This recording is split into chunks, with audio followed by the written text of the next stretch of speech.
तो आज के इस वीडियो में अपन आसानी जो 1.3 है उसके क्वेश्चन नंबर 4 से बाकी क्वेश्चन का देख करेंगे। उसमें सबसे पहला तो पहला प्रश्न आपको दे रखा है 4 का। उसमें क्या कहते हैं 0.999 को p/q या प्रमेय संख्या के रूप में व्यक्त कीजिए।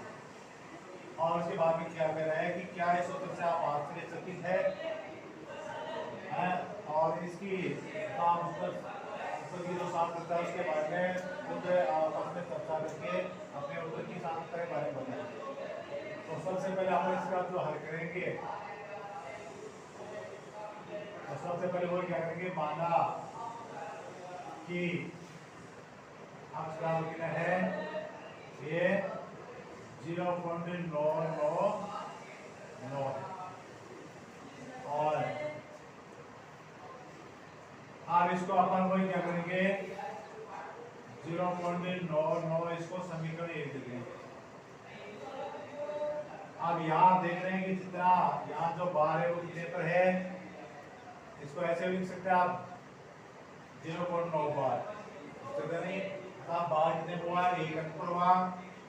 वो आपको बताता है कि अगर बार 1 अंक पर तो 10 से गुणा करो, बार 2 अंकों पर है तो उसको इसे गुणा करो, 100 से गुणा करो, बार 3 अंकों पर है तो उसको 1000 से ऐसे गुणा करो। यहाँ बार 1 अंक पर है तो जो समीकरण 1 है उसको 10 से गुणा कर सकते हैं।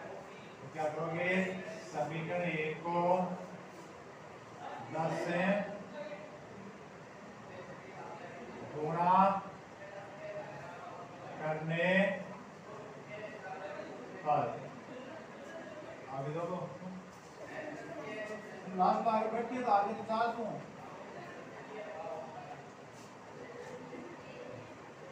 समीकरण 1 को 10 से गुणा करने पर, तो आप समीकरण 1 को उसको 10 से गुणा करो तो 10 इंटू अक्ष बराबर 10 इंटू 0.99 आज इसको 10 से गुणा करोगे रह जाएगा 10 अक्ष और यहाँ इसको 10 गुणा करोगे तो जो 10 है वो आगे एक अंक आगे खिसक जाएगा, अतः उसका मान क्या रहेगा 9.999 से। इसको समीकरण नंबर 2 दे दो।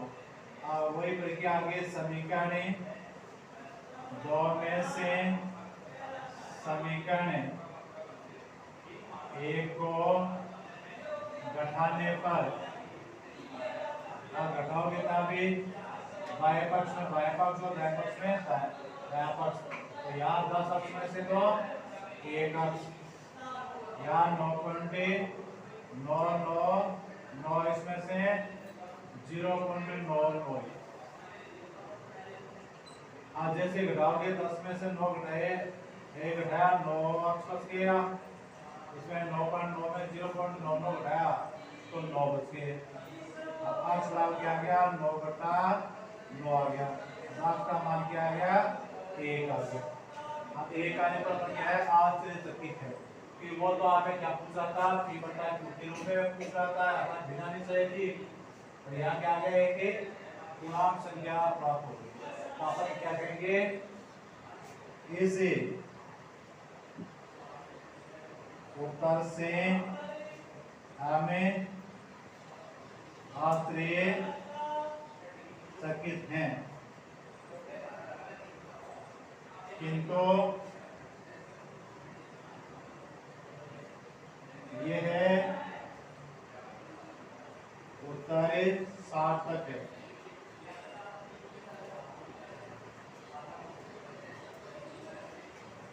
क्यों है, क्योंकि 0.99 यह सतत है जो एक का निकटतम मान निकटता में मान है 1 और 0.99 एक दूसरे निकटतम मान है। तो ये उससे उत्तर में हमें ज्यादा जरूरी है उत्तर वो साफ करना सही है। अब अगला जो आपको दिया था कि 1/17 का मान दशमलव के रूप में लिखिए और इसका जो दशमलव की आवृत्ति है कितने अंकों के बाद में पुनरावृत्ति होती है और वो आपको किससे करनी है, भाजन की क्रिया से करनी है। किससे करनी है आपको, भाजन की क्रिया से करके आपको बतानी है। तो कोई आप क्या करोगे, इसका दशमलव प्रसार लिखने के लिए जो प्रश्न नंबर 5 है उसमें अर्थात 1 में 17 का भाग लगाओगे, 1 में 17 का भाग देना है तो वही 1 में 17 का भाग दो, 17 भाग जाता नहीं तो पहले 45 शून्य तो भागफल में क्या आ गया आपके पास फिर 45 शून्य 2 शून्य था 1 शून्य यहाँ भागफल में भी लग गई। अब उसके बाद में भाग दो, अब 17 पंजो 85 17 6 102 तो 102 तो सीधा जागे तो 17 पंजो 85 इन बार गया भागे 5 बार लगे भागे है 5 बार। अब बाकी घटाओ कितने बच गए 10 में 5 5 10 में 9 1 अब ताली बिंदु और 17 पंजो 85 17 6 102 17 7 119 17 8 136 17 लोग एक रुपए दबा देंगे तो 17 136 ये बार क्या भागी है 8 बार। आप घटाओ 10 में से 4 5 में 4 1 और बिंदु ताली और कितना जाएगा 17 8 136 ये बार क्या भागी 8 बार। अब उसके बाद में और वही घटाओ तो घटाने पर 10 में से निकाल दिए 4 बच गए आगे 4 में 4 0 1 में 1 0 अवताली बिंदु 17 दोनों 34 फिर आगे 2 बार। अब घटाया कितना बच गया 10 में से 4 निकाले 6 6 में 4 में से 4 निकाला 0 अवतालिया 0। अब 17 किए 51 17 चौबीस से ज्यादा चले जाएंगे तो 17 किए 51 कितनी बार गया भागे 3 बार। अब घटा लिए कितने बच गए 9 बच गए। अब आगे 45 शून्य अब वही 17 पंजो 85 कितनी बार गया भागे 5 बार। अब घटा लिया कितना बच गया 5 बच गए 45 शून्य 17 दोनों 34 कितनी बार गया भागे 2 बार। अब आगे घटाया कितना बचा क्या बच गया 16 बच गए 16 अवताली बिंदु अब 17 9 के 153 तीन बार गया भाग 9 बार घटाया कितना बच गया 10 में 3 का 7 6 में 6 0 और उतारली बिंदु और 17 चौके 68 कितनी बार गया 4 बार और घटाया कितना बच गया 2 उतारली बिंदु 17 एका में 17 आ गया भागे 1 बार। अब घटाए कितने बच गए 10 में से 7 3 और 0 अब दोनों 17 एका में 17 अब घटाया कितना बच गया है 3 और 1 130 अब 17 से 102 17 7 119 आ गया भागे 17 7 119 अब घटाया कितना बच गया 10 से 1 या 110 अब 17 से 102 17 से 1 किलो 100 2 अब घटाया कितना बच गया 8 8 उतार लिया बिंदु आवे वही 17 चौके 68 बच गया ना 2 और बाद में 120 आवे 17 छिके 100 2 अब 8 और 1 180 नहीं 119 हो जाए ना यार 119 17 7 17 से 102 17 7 119 आप घटाएंगे कितना बच गया 1 अब 1 में भाग देके जाएगा नहीं 45 शून्य शून्य से नहीं जा रहे और होता ही शून्य होता ही तो यहाँ एक जीरो। अब बाद में बोले 17 पंजो 85, फिर अब क्या 15 बोलता लिया एक और अब 17 8 136 तो पहले कितना आ गया 5 कितना आ गया 8। अब ये जो यहाँ तक चल रहे हैं जीरो देख लिया, जीरो आ गया 5 आ गया 8 आ गया। अब ये सारे ऐसे यहाँ तक आते रहेंगे। अब यहाँ तक ये कितने बार बाद में इसकी आवृत्ति की पुनरावृत्ति है वो आपको हम गिनने हैं। तो कितने को बाद गिना 1 2 3 4 5 6 7 8 9 10 11 12 13 14 15 16 कितने 16 है। 1 2 3 4 5 6 7 8 9 10 11 12 13 14 15 16 तो 16 के बाद में अंकों के बाद में एक पुनरावृत्ति आई है अर्थात 16 अंकों का समूह बनाया। आवर्ती के बाद आवर्ती ऐसा अंकों में कितने अंकों का समूह बना है 16 अंकों के। 16 के बाद में वही काम करते जाएंगे। अब 0 आएगा 5 आ गया 8 आ गया ऐसे आगे करो तो 8 आएगा 2 आएगा 3 आएगा 5 आएगा 2 आएगा 9 आएगा 4 आएगा 1 आएगा 1 आएगा 7 आएगा 6 आएगा 4 आएगा 7 आएगा फिर और वही पुनरावृत्ति समझने लग जाएगी। तो आप क्या लिखोगे कि 1/17 के 10 प्रसार में अंकों की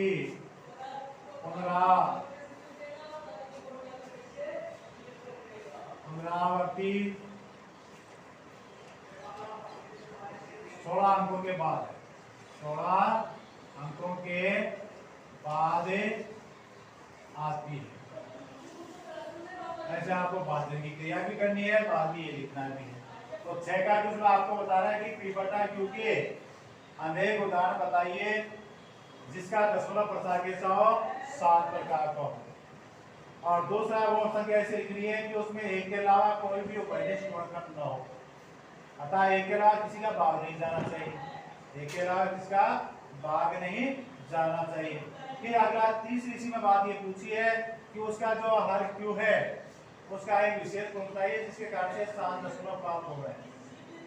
7 दशमलव प्राप्त हो गए। अब अपन यहाँ P बटा Q की अनेक जो संख्या लेंगे वो एक तो 1/2 ले ली 3/4 ले ली 7/25 ले ली और 11/40 ले ली और ऐसे ही 5 कम से कम 5 डाल लेते हैं।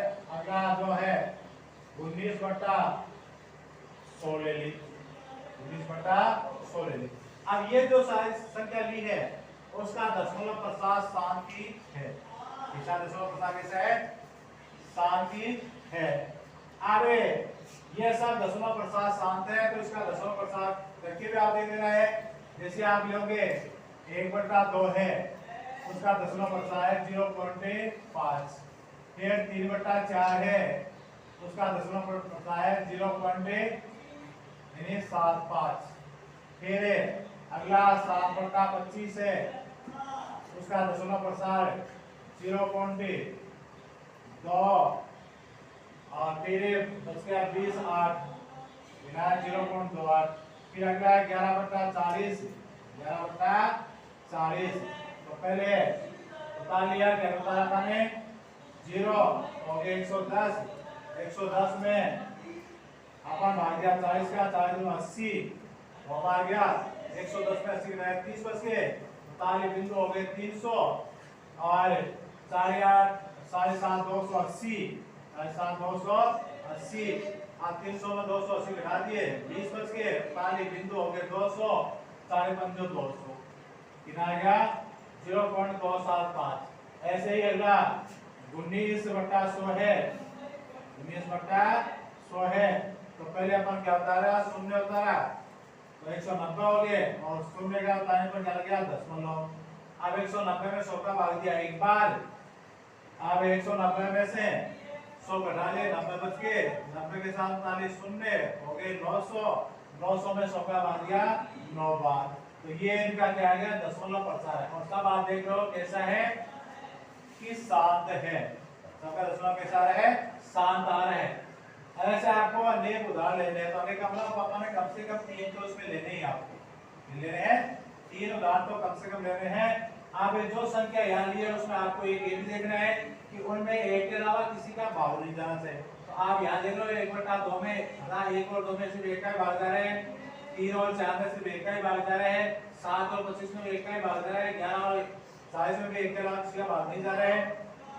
इन दोनों में एक के अलावा जैसे यहाँ दोनों में 2 का भाग नहीं जाना चाहिए, या 3 का नहीं, या 5 का नहीं जाना चाहिए। ऐसी कोई संख्या ऐसी नहीं है जिसमें दोनों में किसी समान गुणक का भाग जा रहा हो, तो किसी में ये समान गुणक का भाग नहीं जा रहा है। अब उसके बाद में आपको ये पूछा है कि यहाँ जो भी आप परिमेय संख्या ली है उनका जो हर क्यू है उसके आपके जो भी इसमें नियम है अतः उसमें जो गुणा है उसके बारे में आप बताइए। तो आप यहाँ देखोगे कि जो भी यहाँ हर आ रहे हैं उसके अभाज्य गुणन अपन करेंगे, या तो 2 की घात आते हैं, या 5 की घात आ रहे हैं, या 2 और 5 की घात आते हैं। तो ऐसा आता है तब सबके दशमलव प्रसाद क्या होते हैं, यानी 7 के होते हैं। तो यहाँ आप देखोगे कि सभी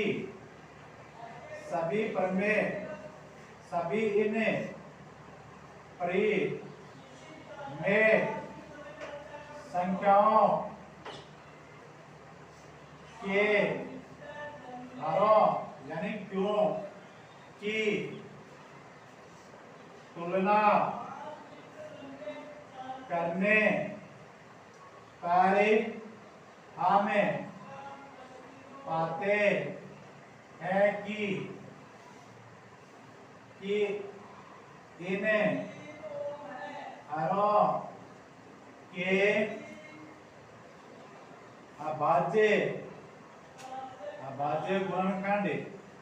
अभाज्य गुणनखंड 2 की घात n 5 की घात n या 2 की घात n व 5 की घात n 5 की घात n करो तो m करो 5 की घात m के रूप में प्राप्त होते हैं, के रूप में प्राप्त होते हैं। तो ये गुण इन सब में हमें देखने को मिला है। तो ये गुण है वो सब हरों में मिल रहा है कि जब भी उसके अभाज्य गुणनखंड कर रहे हैं तो वो तो या तो आता है 2 की घात में आता है, 2 की घात कुछ कहते हैं 1 2 कितना भी, या 5 की घात में आता है, जैसे यहाँ देख लो 5 की घात क्या है, यहाँ 2 की घात आ रहा है, यहाँ जो आप देख रहे हैं वो 2 और 5 की दोनों आ रहे हैं, यहाँ पे आप देख रहे हैं तो 2 और 5 की घात दोनों में आ रहा है। तो जिस भी परिमेय संख्या का हर है वो 2 की घात और 5 की घात के रूप में आता है या 1 के रूप में आता है, तो उस परिमेय संख्या का दशमलव प्रसार हमेशा 7 प्रकार का ही होता है। अगला जो प्रश्न आपको 7 का पूछ रहे हैं, 7 में आपको 3 अपरिमेय संख्याओं का उदाहरण पूछ रहे हैं। तो 3 अपरिमेय संख्या आप इन्हें पूर्ण वर्ग संख्याओं के अलावा किसी कोई संख्याओं पर वर्गमूल का चिन्ह लगा दो, वो संख्या होती है अपरिमेय संख्या होती है। या कोई ऐसी संख्या लिखो जिसका दशमलव प्रसार कैसा हो, यानी अनावर्ती अशांत अनावर्ती हो, अनावर्ती अशांत हो, जिसमें आवर्ती नहीं आती हो। तो यहाँ पर आप जैसे आप करोगे 7 का या तो ये लिख दो वर्गमूल 2 है, वर्गमूल 3 है, वर्गमूल 5 है, वर्गमूल 6 है, वर्गमूल 7 है, वर्गमूल 8 है, वर्गमूल 10 है, वर्गमूल 11 ये लिख दो। या इनका क्या करो ये दशमलव प्रसार लिख लो, तो कोई भी संख्या ऐसे लिखो तो 0.01 ऐसे, यहाँ दशमलव प्रसार यानी आवर्ती नहीं होना चाहिए, ऐसे आपको दर्शा दो।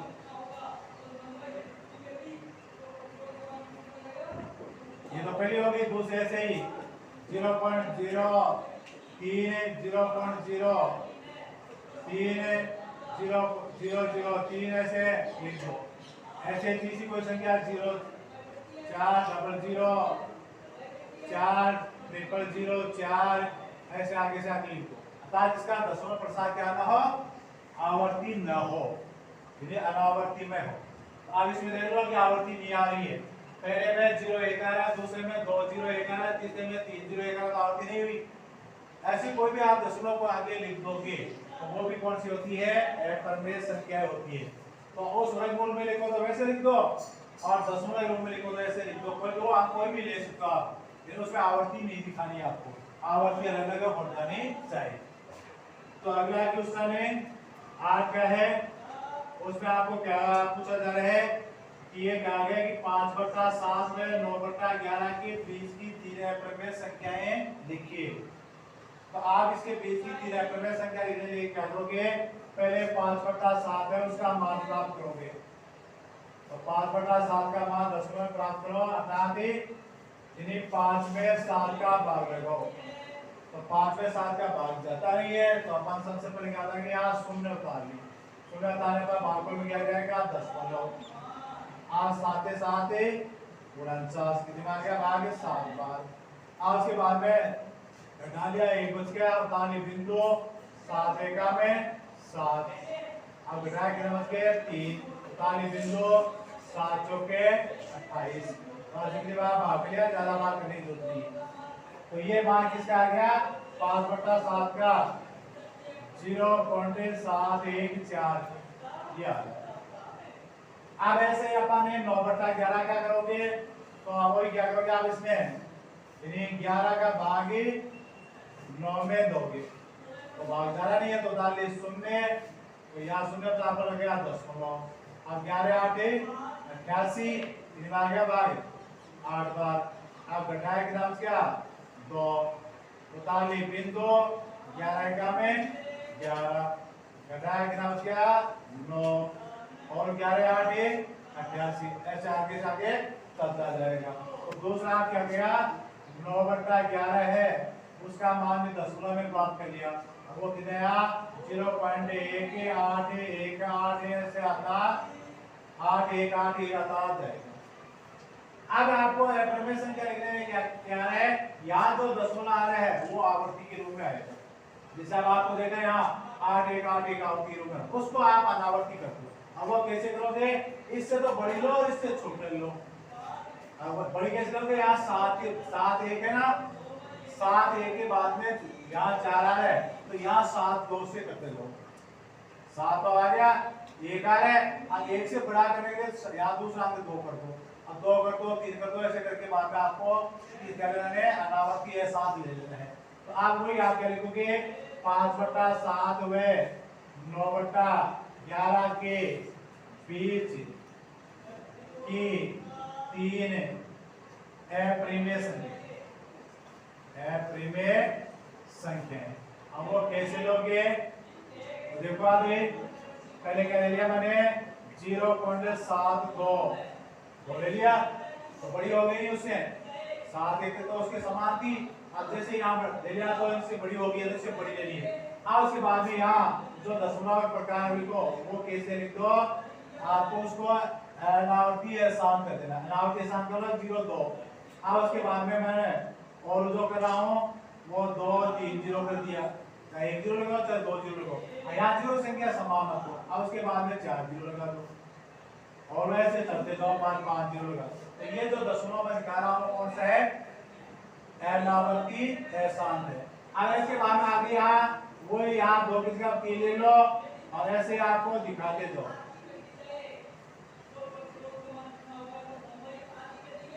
हो गया 2, ऐसे आप बाद में यहाँ 7 तो चल गए, यहाँ 3 की जगह कर लो 4 ले लो।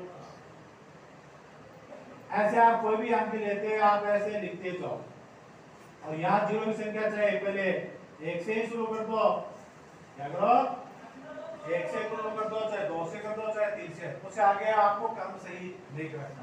तो ये क्या हो जाएगी, इन दोनों की बीच की हो गई। और कहां तक आपको जानी है, यहाँ जो 7 है यानी 9 तक में से कोई संख्या ले सकते हो। आप 9 के बाद में 10 नहीं लोगे, 10 लेते तो 8 हो जाएगा, क्या हो जाएगा।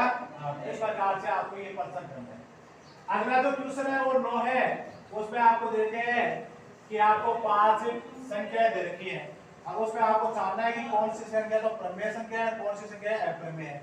तो पहले आप क्या लिखोगे, हल करने से पहले इसके नीचे लिखो प्रमेय संख्याएं, प्रमेय संख्याएं, और दूसरा लिख लोगे अप्रमेय संख्या, अप्रमेय संख्या।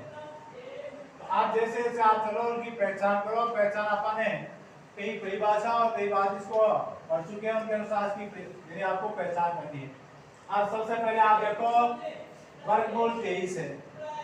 वर्गमूल 23 का आप वर्गमूल करोगे तो पूर्ण वर्ग संख्या नहीं आती है, और जिसकी पूर्ण वर्ग संख्या नहीं आती है अर्थात जो संख्या पूर्ण वर्ग नहीं है वो अपरिमेय होती है।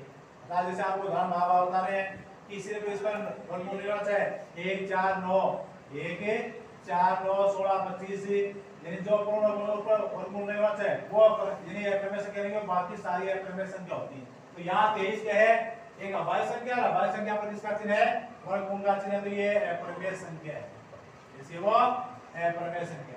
अब बाद में 225 पूर्ण वर्ग संख्या है। 225 का जैसे आप वर्गमूल करोगे तो 15 आता है, आता है, अतः इसका मान 15 है।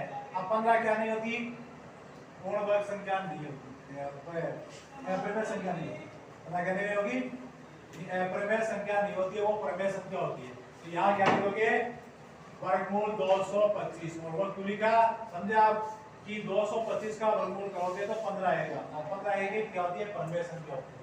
बाद में तीसरा, यहाँ तो इस चिन्हों के अनुसार देख लिया, अब आगे अपन दशमलव के अनुसार देखेंगे। तो दशमलव के बारे में आपको बताया कि शांत और आवर्ती शांत वाली संख्या क्या होती है, परिमेय संख्या होती है, और अनावर्ती शांत वाली क्या होती है, परिमेय संख्या होती है।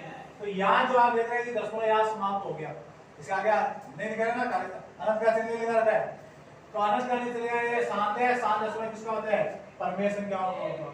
तो ये भी क्या है, एक परिमेय संख्या है।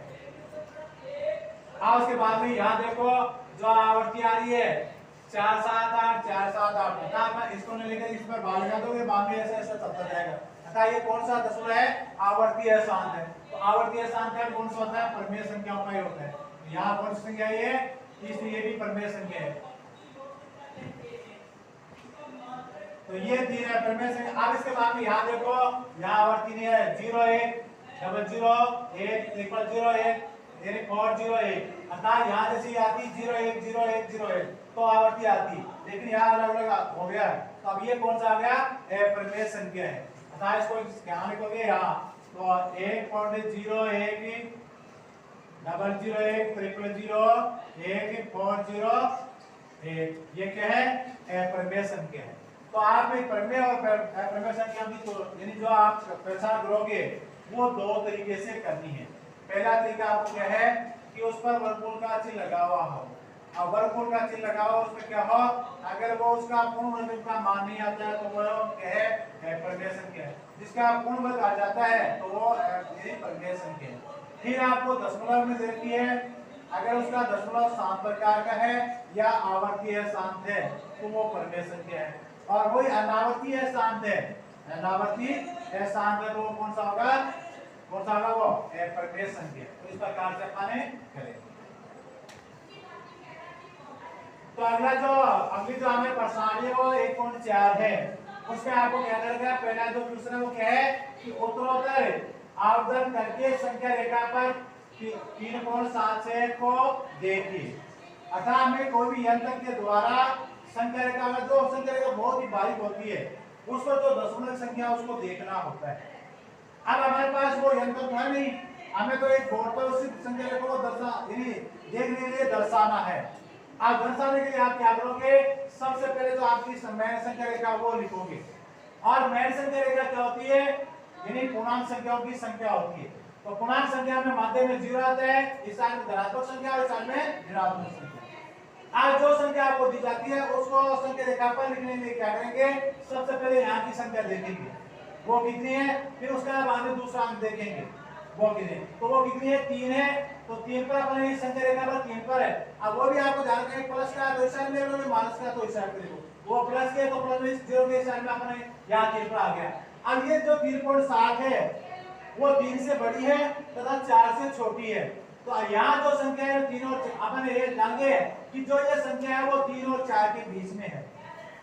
इतना हो गया। अब इतना होने के बाद आप जो ये 3 और 4 है उसको अपन और आवधित करेंगे अर्थात और बड़ा करेंगे, और अर्थात प्रत्येक संख्या कितने भाग होंगे, 10 भाग होंगे, तो उसको और 10 भाग किया और 10 भाग इस प्रकार से लिखा है, या तो जो ये संख्या वो 3 लिख दिया या तो संख्या 4 वो लिख दिया। आज के बाद में इसके जो बीच के मध्य 10 खंड हैं वो कैसे हो जाएंगे, 3 0, उसके बाद क्या आएगा 3.1 आएगा, 3.2, 3.3, 3.4, 3.5, ऐसे करते हैं अपन 4 तक लिख देंगे। अब ये लिखने के बाद में यहाँ संख्या देखिए कि 3.7 है, तो वो 3.7 यहाँ तक संख्या उस पर दाल उठे। तो अब ये 3 जो ये संख्या पूरी है वो हमें यहाँ से पता चल रहा है कि वो 3.7 से तो बड़ी है और 3.8 से छोटी है, तो इसलिए अपन इस संख्या को इतने भाग को और आवृत्त किया और आवृत्त करेंगे उसके 10 भाग करेंगे, और वो 10 भाग यहाँ जो आप देख रहे हैं वो 10 भाग है। अतः पहला जो किया 3.7 है तो ये 3.7 है, दूसरा किया 3.8 है तो वो 3.8 है। अब इसका आवृत्त करेंगे अर्थात 10 भाग किया उसके, तो वो 10 भाग क्या हो जाएंगे, तो पहला भाग तो 3.71, दूसरा 3.72, तीसरा 3.73, ऐसे अपन इसके 10 भाग कर लिए। अब 10 भाग करने तक बाद में यहाँ जो संख्या 3 अंकों तक की उस पर दाल उठेंगे, तो यहाँ संख्या ये है 3.76। तो अब यहाँ आने पर हमें पता है कि जो ये संख्या है वो 3.7 से बड़ी है और 3.77 से छोटी है, अर्थात अब इस संख्या के हमें 10 भाग करने होंगे। अब इस संख्या के जो 10 भाग किए वो 10 भाग ये हैं। अब ये 10 भाग करने पर हमें जो ये संख्या दी गई है वो हमें प्राप्त हो रही है, वो यहाँ है। तो इस प्रकार से अपन इस जो दशमलव संख्या है उसको संख्या रेखा पर आवृत्त करके दिखाएंगे या आवृत्त करके अपन उसको लिखेंगे, तो इस प्रकार से लिखा जाएगा।